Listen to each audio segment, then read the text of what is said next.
ഇന്നേ ഒരു നാടൻ പൂവൻകോഴിയെ കിട്ടിയിട്ടുണ്ട്. ഗിരിരാജനാണ്. അപ്പൊ ചേട്ടന്റെ ഒരു സുഹൃത്ത് കൊണ്ട് തന്ന ഇതിനെ ഒന്ന് സെറ്റാക്കി തരുമോ എന്ന് ചോദിച്ചു. അപ്പൊ നമ്മള് ഇവിടെ പിള്ളേരാരും കൊല്ലത്തില്ല, അതുകൊണ്ട് നമുക്ക് താഴെ കടയിൽ കൊടുത്താല് ഇതിനെ നല്ല റെഡിയാക്കി തരും കേട്ടോ. അങ്ങനെ കൊണ്ടു കൊടുക്കാം. ഇതിനെ ഒരു പ്രത്യേക രീതിയിൽ ഒരു കോഴി ഫുള്ളായിട്ട് തന്നെ നമുക്ക് ആക്കി കൊടുക്കാം കേട്ടോ. അപ്പൊ എങ്ങനെയാന്ന് നോക്കാം, വായോ. പൂവൻ കോഴിയെ റെഡി ആക്കി കിട്ടിയിട്ടുണ്ട് കേട്ടോ. ഇനിയും ഇതിനെ ഒന്ന് നമുക്ക് വരയിട്ട് കൊടുക്കണം. 2-3 പ്രാവശ്യം നല്ല പോലെ വിനാഗിരി വെള്ളത്തിലൊക്കെ കഴുകി കല്ലുപ്പിട്ട് തിരുമി ഒക്കെ ഞാൻ എടുത്തിട്ടുണ്ട് കേട്ടോ. നമ്മുടെ ഈ ചിക്കൻ ഒരു പ്രത്യേക രീതിയിലാണ് നമ്മൾ ഉണ്ടാക്കുന്നത്. അധികം ഒരുപാട് മസാലകളൊന്നുമില്ല, എന്നാൽ ഒത്തിരി ഗ്രേവി ഒന്നും ഉണ്ടാവില്ല. എന്നാൽ ഒരു ചെറിയൊരു ഗ്രേവിയോട് കൂടി നാടൻ കോഴിയെ ഇങ്ങനെ ഒന്ന് ഫുള്ളായിട്ട് പെരട്ടി ഉരുട്ടിയൊക്കെ ഒന്ന് എടുക്കാം. അതിന് വേണ്ടുന്ന സാധനങ്ങള്, ഈ ചിക്കനെ നമുക്കൊന്ന് വരയിട്ട് കൊടുത്തിട്ട് തേച്ച് പിടിപ്പിക്കാനുള്ളതാണ്. നമുക്ക് ഇതാ ചില്ലി ഫ്ലേക്സ് 2 സ്പൂൺ ഉണ്ട്, 1 സ്പൂൺ കുരുമുളക് പൊടിയുണ്ട്, ഇതാ കുറച്ച് പാകത്തിന് ഉപ്പുണ്ട്. ഇനി നമുക്ക് ഇത് വേണ്ടത് എന്താണെന്ന് വെച്ചാൽ നമ്മുടെ ഇതിന്റെ ഒപ്പം തന്നെ ഇടാനുള്ളതാണ് കേട്ടോ. ഇഞ്ചി, ഒരു ചെറിയ കഷ്ണം ഇഞ്ചി, അതുപോലെ തന്നെ കുറച്ച് വെളുത്തുള്ളി, ഒരു ചെറിയ കുരുമുളക്, നമ്മുടെ പട്ട, ഗ്രാമ്പു, 3-4 ഏലക്ക, പിന്നെ ഒരു 4 പച്ചമുളക്, ഒരു 200 ഗ്രാം ചെറിയുള്ളി, കുറച്ച് കറിവേപ്പില. ഇതൊക്കെ തന്നെയാണ് നമ്മുടെ. പിന്നെ തേങ്ങാപ്പാലാണ് കേട്ടോ. ഒരു തേങ്ങയുടെ പാലാണ് കേട്ടോ. അതിനകത്താണ് നമ്മൾ ഇവനെ ഒന്ന് വേവിക്കുന്നത്. ആദ്യം തന്നെ നമുക്ക് ഇവനിങ്ങനെ വരയിട്ട് കൊടുക്കാം. ഈ മസാലയൊക്കെ ഒന്ന് പിടിക്കാൻ വേണ്ടിയിട്ടാണ്. ഇങ്ങനെ നാടൻ കോഴിയും കൂടെ ആയതുകൊണ്ട് നിങ്ങൾക്കറിയാം വേവുണ്ടാവും. അപ്പം നമ്മള് ഒന്ന് നല്ല പോലെ കുക്കറിനകത്തിട്ടാണ് വേവിക്കുന്നത്. നടു ഇങ്ങനെ അവര് പൊളന്ന് തന്നിട്ടുണ്ടായിരുന്നു കേട്ടോ. അതുകൊണ്ട് തന്നെ മസാലയൊക്കെ നമുക്ക് ഉള്ളിലേക്ക് വെച്ച് വെക്കാം.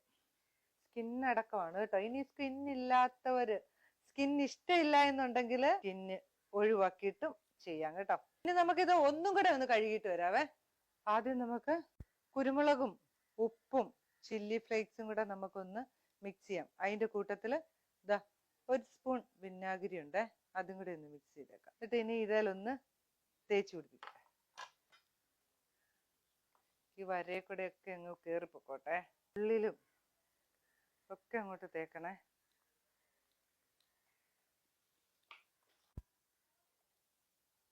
ഇത് നമ്മളൊരു 5 മിനിറ്റ് വെക്കുന്നത് നല്ലതാണ് കേട്ടോ.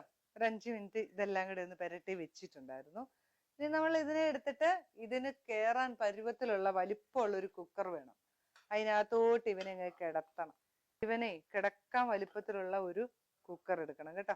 കൊടുക്കുന്ന എന്നാക്കിയാന്നറിയോ, പട്ട കണ്ടോ, ഗ്രാമ്പൂ, ഏലക്ക, കുരുമുളക് മുഴുവനോടെ ഉള്ള ഒരു 200 ഗ്രാം ചെറിയുള്ളി, പച്ചമുളക്, ഇഞ്ചി, കറിവേപ്പില, വെളുത്തുള്ളി എല്ലാം കൂടെ അങ്ങോട്ട് ഇടുക.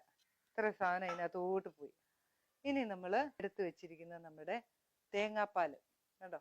ഇവൻ വേകുന്നത് നമ്മുടെ തേങ്ങാപ്പാലിനകത്താണ് കേട്ടോ.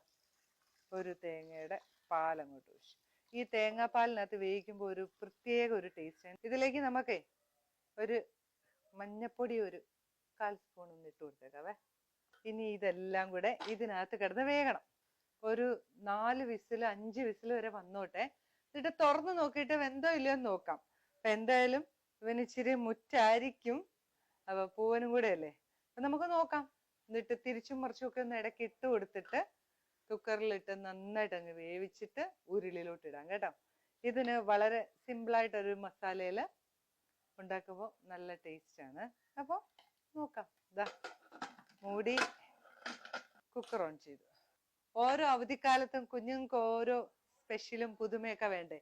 അപ്പൊ ഇതുപോലെയൊക്കെ നാടൻ കോഴി ഇല്ലെങ്കിലും നമ്മുടെ സാദാ കോഴി കിട്ടിയാൽ അത് വാങ്ങിച്ച് ഇതുപോലെ ഉണ്ടാക്കുക. അപ്പൊ അതിന് ഇത്രയും വിസിൽ വേണ്ടാന്നേ ഉള്ളൂ. തേങ്ങാപ്പാലിന്റെ അളവും കുറച്ചാൽ മതി, നമ്മള് ബ്രോയിലർ കോഴിയാണെങ്കിൽ കേട്ടോ. അപ്പൊ ഇത് ഇരുന്ന് വേകട്ടെ. 4 വിസിൽ അടിച്ചായിരുന്നു കേട്ടോ.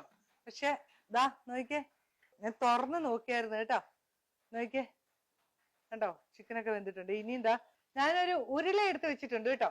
ഇനി നമുക്ക് അവനെ ഇതിനകത്തിട്ടാന്നൊന്ന് പെരട്ടി എടുക്കുക. അപ്പം ഈ കുക്കറിനകത്തുള്ളത് ഇതിനകത്തോട്ട് നമുക്ക് മറിക്കണം. ആദ്യം തന്നെ നമുക്ക് ചിക്കനെ വളരെ സേഫ് ആയിട്ട് ഇങ്ങോട്ടൊന്ന് എടുത്തിടാം. അതിന്റെ മസാല വെള്ളമില്ലേ അതൊന്ന് ഒഴിച്ചു കൊടുക്കണം. ഇനി ഇതിനകത്ത് കിടന്നിട്ട് ഇവനൊന്ന് വരളാനുണ്ട്. നമ്മൾ ഇതിനകത്ത് ഒരു തുള്ളി പോലും എണ്ണ ഒഴിച്ചു കൊടുത്തിട്ടില്ല. നമ്മുടെ ആ തേങ്ങാപ്പാലില്ലേ, തേങ്ങാപ്പാൽ അങ്ങോട്ട് വറ്റി വറ്റി അതിന്റെ ഒരു എണ്ണ ഉണ്ടാവും. പിന്നെ ചിക്കനെ നിറങ്ങുന്ന ഒരു നെയ്യും ഉണ്ടാവേ. അതിലാണ് നമ്മൾ ഇതിനെ ഒന്ന് പെരട്ടിയെടുക്കുന്നത്. അല്ലാതെ നമ്മൾ വേറെ വെളിച്ചെണ്ണ ഒഴിച്ചു കൊടുക്കുന്നില്ല. വെള്ളം നന്നായിട്ട് വറ്റിക്കോട്ടെ. ഇതൊക്കെ നല്ല സൂപ്പറായിട്ട് വെന്തിട്ടുണ്ട് കേട്ടോ. വെന്ത് ഇതിനകത്ത് എല്ലാം ഒന്ന് സെറ്റ് ആകും. അതുവരെ നമുക്ക് വെയിറ്റ് ചെയ്യാം.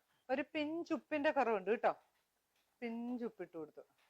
വേറെ ഒന്നും വേണ്ട. ഇത് വറ്റി നല്ല പോലെ വറ്റിക്കോട്ടെ. കണ്ടോ, നമ്മുടെ ചിക്കനൊക്കെ വെന്ത് നല്ല സെറ്റ് ആയിട്ടുണ്ട് കേട്ടോ. നോക്കിയേ, നല്ല ആവശ്യത്തിന് എരിവും എല്ലാം ഉണ്ട്. നല്ല ടേസ്റ്റുമാണ് കേട്ടോ. നല്ല പോലെ വെന്തിട്ടുമുണ്ട്. അപ്പൊ നിങ്ങളൊക്കെ ചപ്പാത്തിയുടെ കൂടെയോ, ഇതെല്ലാം ഗ്രേവിയാണ് കേട്ടോ. ചപ്പാത്തിയുടെ കൂടെയോ പൊറോട്ടയുടെ കൂടെയോ അല്ലെങ്കിൽ നെയ്ച്ചോറിന്റെ കൂടെയോ എങ്ങനെ വേണേലും കഴിക്കാം. അപ്പൊ എല്ലാവരും ഉണ്ടാക്കി നോക്കുകയും വേണം കേട്ടോ. എന്നിട്ട് അഭിപ്രായങ്ങളൊക്കെ പറയണം. നമുക്ക് ഇതിനെ ഒന്ന് ഒരു പ്ലേറ്റിലേക്ക് ആക്കണ്ടേ. സ്റ്റൗ ഒക്കെ ഓഫ് ചെയ്തിട്ടുണ്ട്. ഇങ്ങനെ നമ്മുടെ നാടൻ ഫുൾ കോഴി റോസ്റ്റ് എന്നോ പെരട്ടെന്നോ എന്ത് വേണേലും പറയാം കേട്ടോ. സൂപ്പർ ടേസ്റ്റില് നമ്മുടെ എല്ലാവരും വിചാരിക്കും ഈ നാടൻ കോഴി ഇങ്ങനെ ഉണ്ടാക്കിയാൽ വേവില്ല എന്നൊക്കെ. അതാ നോക്കിയേ, എല്ലേന്നൊക്കെ വിട്ട് നിൽക്കുന്നുണ്ടോ, നല്ല പോലെ വെന്തിട്ടുണ്ട്. അപ്പം നിങ്ങൾ എല്ലാവരും ഉണ്ടാക്കി നോക്കിയിട്ട് അഭിപ്രായം പറയണം. വെക്കേഷനൊക്കെ അല്ലേ, അപ്പൊ കുഞ്ഞുങ്ങൾക്കൊക്കെ ഉണ്ടാക്കി കൊടുക്കുക. നാടൻ കോഴി ഇല്ല എങ്കിൽ നമ്മുടെ ബ്രോയിലർ കോഴി വാങ്ങിച്ചിട്ട് ഉണ്ടാക്കി കൊടുക്കണം. അത്രയും വിസിൽ 4 വിസിൽ അടിക്കേണ്ടെന്നേ ഉള്ളൂ. ഒറ്റ വിസിലോ അല്ല 2 വിസിലോ നമുക്ക് തേങ്ങാപ്പാലിന്റെ അളവും കുറച്ചാൽ മതി കേട്ടോ. അപ്പൊ നോക്കിയേ, ഗ്രേവി ഒന്ന് ചെറുതായിട്ട് ടേസ്റ്റ് ചെയ്ത് നോക്കാം. അടിപൊളിയാ, ഒന്നും പറയാനില്ല. ഉണ്ടാക്കി നോക്കൂ കേട്ടോ. അപ്പം നമ്മുടെ കോഴി റെഡി ആയിട്ടുണ്ട്. ഇനി 1-2 ഐറ്റം കൂടെ ഉണ്ടാക്കണം. ഫ്രണ്ട്സ് എല്ലാം കൂടെ വരുന്നുണ്ട്. ചേട്ടന്റെ കൂട്ടുകാർക്ക് വേണ്ടിയിട്ടുള്ള ഒരു സ്പെഷ്യലാണ് ഇന്ന് ഉണ്ടാക്കിയത്. അപ്പം നമുക്ക് അവർക്കെല്ലാം കൊടുക്കാം ഇല്ലേ? കഴിക്കട്ടെ എല്ലാവരും. നിങ്ങളും ഉണ്ടാക്കി നോക്കൂ കേട്ടോ. പുതിയൊരു വീഡിയോ ആയിട്ട് ഞാൻ വരുന്നതായിരിക്കും. ബൈ.